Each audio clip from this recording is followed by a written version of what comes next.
The sneering muzzle of High Chancellor Tyro twisted with amusement as he announced that humanity would be extinct within 10 rotations of their puny sun. The gathered alien dignitaries chuckled dismissively at Tyro's pronouncement, considering it settled fact that the newly discovered humans were a primitive, violent species doomed to destroy themselves through environmental devastation, endless wars, and squandering of their world's resources.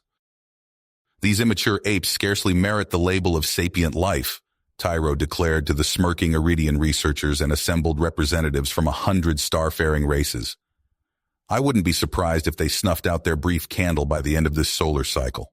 In fact, I'm so confident in their impending self-annihilation, I'll stake 1,000 credits on it. Any takers? A raucous bout of laughter rippled through the grand hall as various alien officials clamored to place their bets on humanity's rapidly approaching expiration date.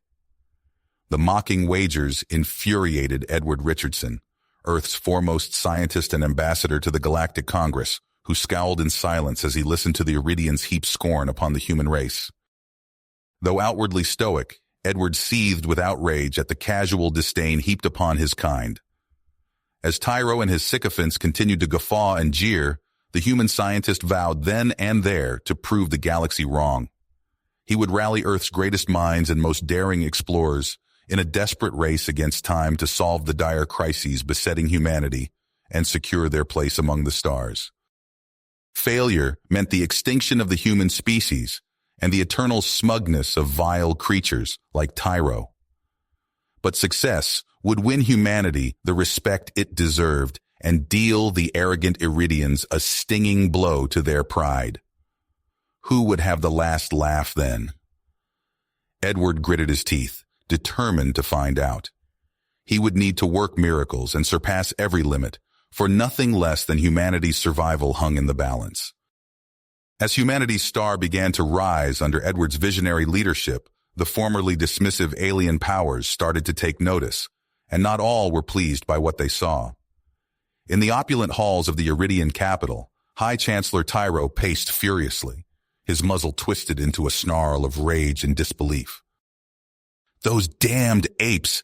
How dare they defy our predictions and make a mockery of my wager? Tyro banged his hand on the ornate desk, scattering priceless artifacts. I will not stand for this humiliation. If the humans think they can challenge the Iridian Imperium, they will learn the true depths of our power and cunning. Tyro summoned his most ruthless enforcer, Commander Zorgax, a towering brute with a reputation for brutality and unwavering loyalty. Zorgax, I have a special mission for you, Tyro hissed, his eyes glinting with malice. Take your best operatives and infiltrate Earth. Sow chaos and discord among the humans. Sabotage their efforts and bring their fledgling dreams crashing down. Zorgax bowed, his fangs bared in a predatory grin. As you command, High Chancellor, the humans will regret the day they dared to challenge the Iridians. Using advanced shape-shifting technology, Zorgax and his team assumed human form and slipped unnoticed into Earth's population centers. They posed as ordinary citizens, technicians, and even government officials, all while working to undermine humanity's progress. In the shadows, they sabotaged critical infrastructure projects, causing accidents and setbacks that stalled key initiatives. They hacked computer systems, stealing sensitive data, and planting false information to mislead and confuse. Most insidiously, they began assassinating crucial scientists and engineers, eliminating the brilliant minds driving Edward's ambitious plans. As a series of mysterious disasters and unexplained deaths rocked humanity's efforts, Edward grew increasingly suspicious. The setbacks were too precise, too targeted to be mere coincidence. He called upon his most trusted protege and right-hand man, Michael Chen, to investigate the disturbing pattern. Michael, I need you to get to the bottom of this, Edward implored, his brow furrowed with worry.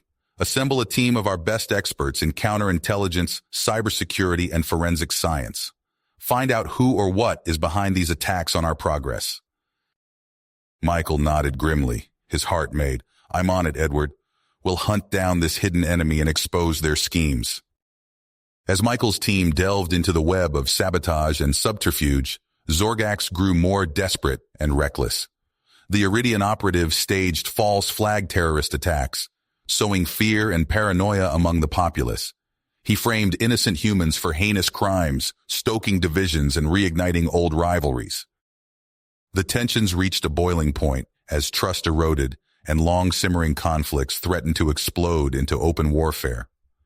The fragile unity Edward had worked so hard to forge began to unravel, pushing humanity to the brink of self-destruction. In a last-ditch effort to save his species from catastrophe, Edward made a daring gambit. Accompanied by his loyal friend and skilled diplomat, Ambassador Soren Nielsen, Edward set out on a risky mission to expose the Iridian treachery before the entire galactic community. They gatecrashed a major interstellar summit, bursting into the Grand Assembly Hall filled with startled alien dignitaries. Edward strode to the center stage, his eyes blazing with righteous fury, as he held up a datapad containing damning evidence of Iridian sabotage. "Esteemed members of the galactic community," Edward declared, his voice ringing with conviction, "I come before you today to expose a vile plot against my species. The Iridians, led by High Chancellor Tyro, have been actively working to undermine and destroy humanity's progress, all because they fear our potential and resent our refusal to accept their dismissive judgment." Gasps and murmurs rippled through the crowd as Edward presented his ironclad proof, detailing the Iridians' covert operations and the trail of chaos they had unleashed on Earth. At that moment, Michael and his team burst in, dragging a struggling Zorgax and his exposed operatives before the assembly. In a stunning display, Edward commanded Zorgax to reveal his true form, forcing the Iridian to shed his human disguise before the shocked audience.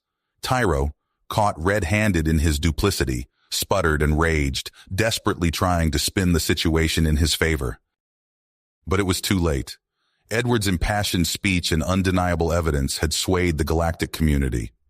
One by one, key allies spoke out in support of humanity, condemning the Iridians' actions and calling for swift justice. Faced with overwhelming condemnation and the threat of severe sanctions, Tyro had no choice but to withdraw his saboteurs and issue a humiliating public apology. The Iridian scheme lay in shambles, exposed and disgraced before the entire galaxy. Yet even as cheers erupted across Earth and humanity celebrated its hard-won victory, Edward knew that this was only the beginning. The Iridians had been the first to actively oppose humanity's rise, but they would not be the last.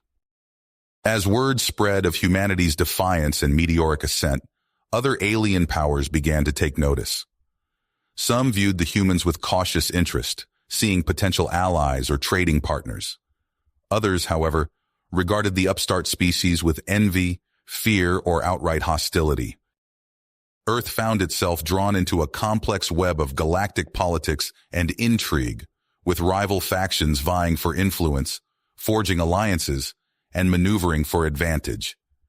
At the center of it all stood Edward, the once laughed-at human who had now become a key player on the cosmic stage.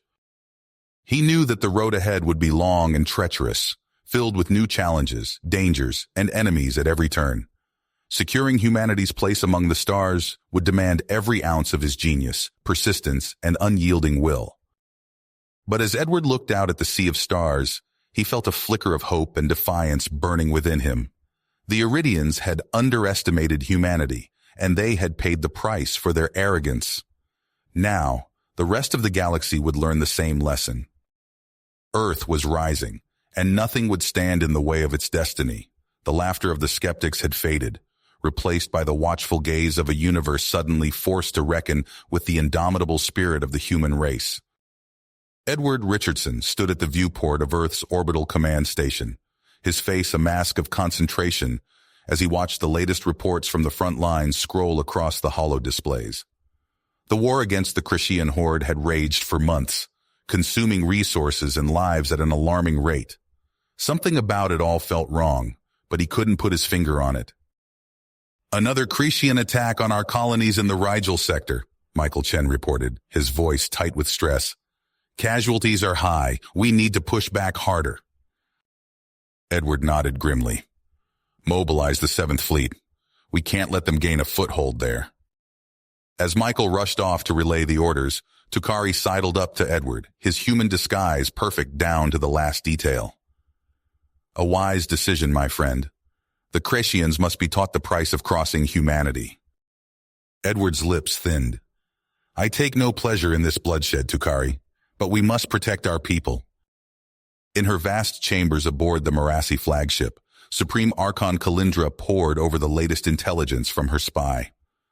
A cruel smile played across her features as she reviewed the staggering losses Earth's forces had sustained in their war against an imaginary foe. Excellent, she purred.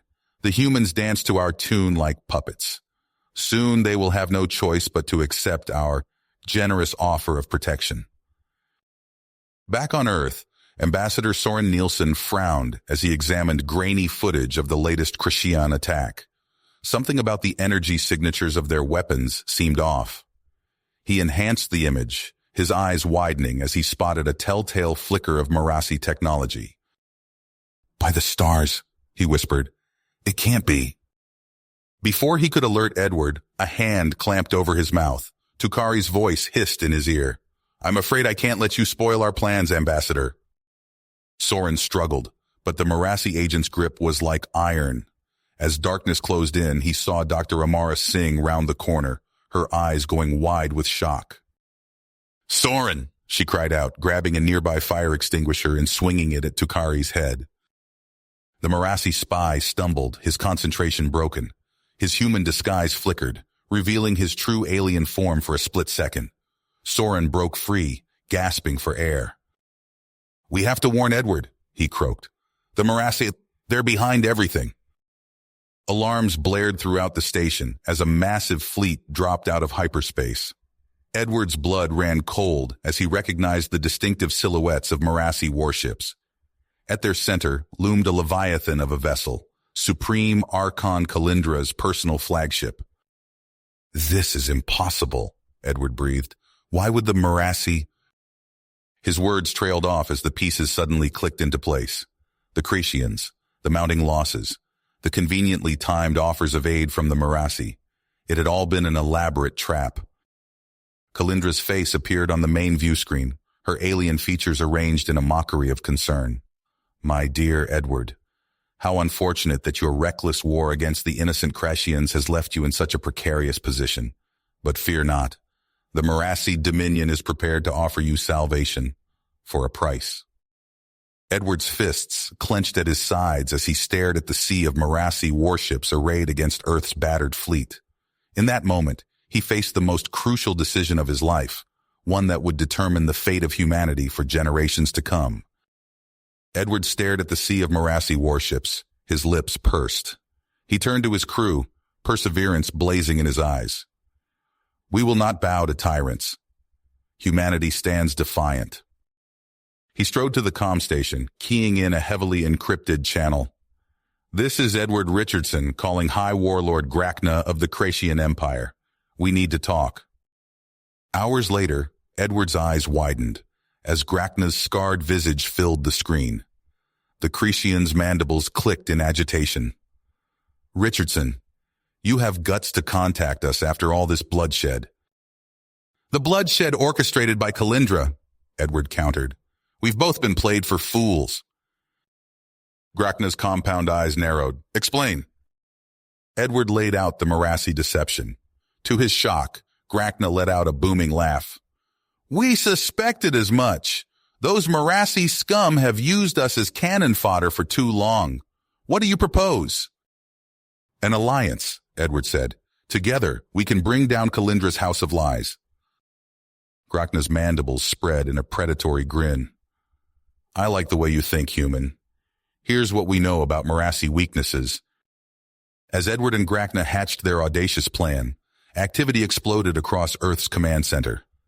Michael Chen hunched over tactical displays, coordinating lightning strikes on Marassi supply depots and comm relays. Hit them hard and fade away, he ordered. Keep them guessing.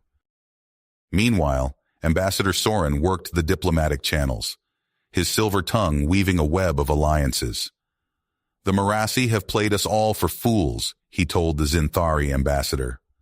Join us, and together we'll forge a new galactic order. In her lab, Dr. Singh's fingers flew across her console, sweat beading on her brow. The Cretan data checks out, she muttered. If we can exploit this flaw in their shields... A shadow fell across her workspace. She looked up to see Tukari, his human disguise flickering. I'm afraid your work ends here, Doctor. Before Tukari could strike, Soren burst through the door, tackling the Marassi spy. Run! He shouted to Dr. Singh. The two men grappled furiously. Soren managed to slam his palm against the lab's emergency alarm before Tukari's inhuman strength began to overwhelm him. With a final surge of effort, Soren shoved Tukari into an active energy conduit. The spy's body convulsed as electricity arced through him. Soren slumped to the floor, the Marassi's poison already coursing through his veins. He smiled weakly as security forces stormed in. Tell Edward, it was an honor. The news of Soren's sacrifice hit Edward like a physical blow. He clenched his fists, grief turning to iron persistence. Prepare my ship, he ordered. I'm taking personal command of this offensive. Aboard his flagship, Edward stood shoulder to shoulder with Grachna, an unlikely alliance forged in the fires of betrayal. Human and Crescian ships moved in perfect concert, striking Marassi formations with surgical precision before melting away into the void. As the Marassi reeled, Edward took to the galactic airwaves. Citizens of the galaxy, he proclaimed. For too long, the Marassi dominion has ruled through fear and deception. Today we say no more. His impassioned words spread like wildfire. Across a dozen worlds, subjugated races rose up against their Marassi overlords. The Dominion's grip began to slip. It all came to a head in the Nexus system, a vital Marassi resource hub. Edward's combined fleet dropped out of hyperspace, catching Kalindra's forces off guard. All ships engage, Edward commanded. Dr. Singh, status on the weapon? Charged and ready, sir. Kalindra's massive flagship loomed before them. Edward's eyes narrowed. Fire. A lance of coruscating energy lashed out, punching through the Marassi vessel's supposedly impenetrable shields. Kalindra's panicked face filled the view screen. Fall back, all ships, protect.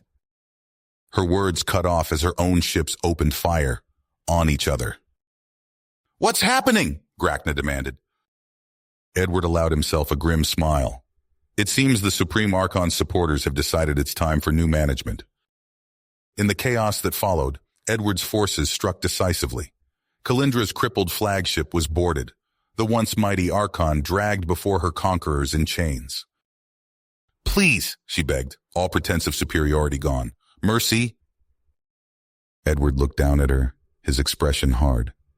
You'll face justice for your crimes, but unlike you, we believe in fair trials.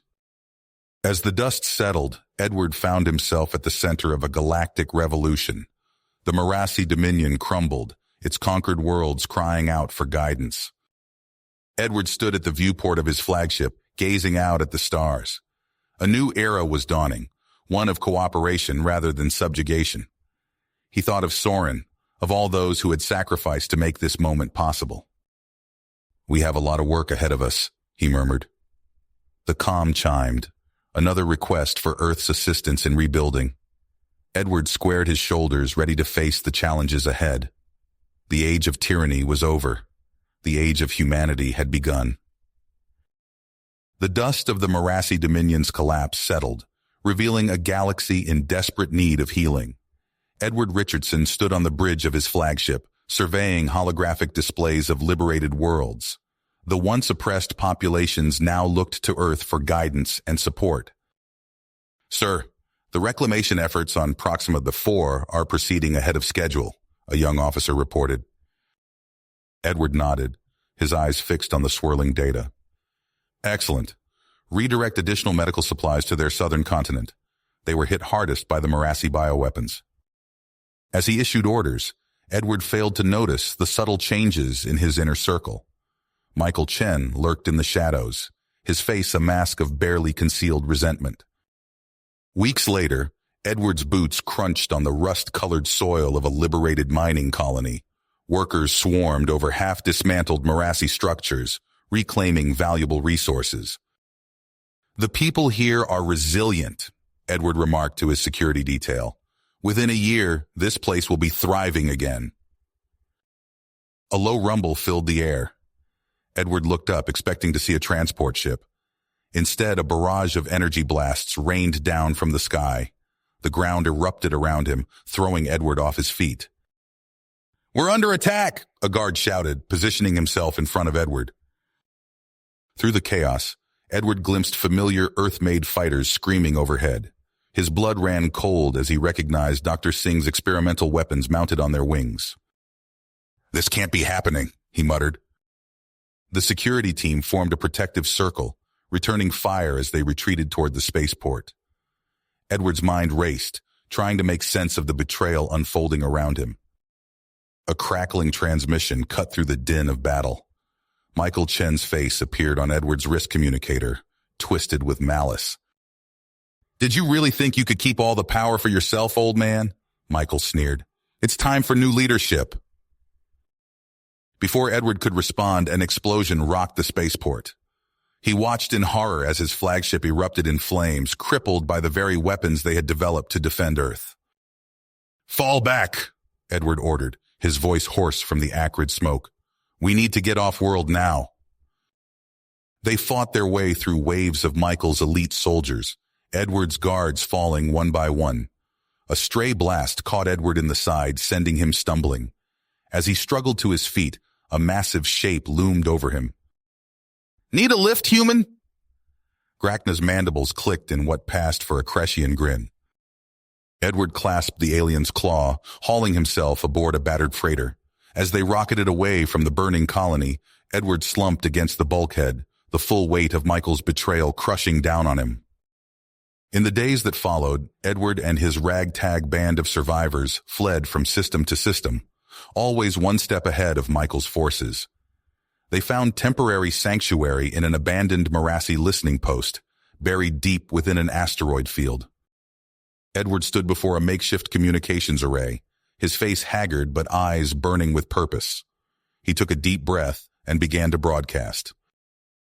"To all free worlds and those who value liberty, I speak to you now in Earth's darkest hour. We fought side by side to overthrow the morassy dominion, but a new threat has arisen from within." As Edward's impassioned plea echoed across the stars, the first seeds of resistance were sown. The galaxy teetered on the brink of a new conflict, one that would test the limits of human resilience and Edward's unwavering vision for a united future. In the shadows of the listening post, unnoticed by the exhausted rebels, a pair of alien eyes watched. Tukari, the disgraced morassy spy, listened intently to Edward's words. Perhaps, he mused, there was still a chance for redemption. You have reached the end of the story. If you enjoyed this story and want to support us, please leave a like and subscribe to our channel, and for every comment that says 88, I will heart every single one of them. Thank you for your time.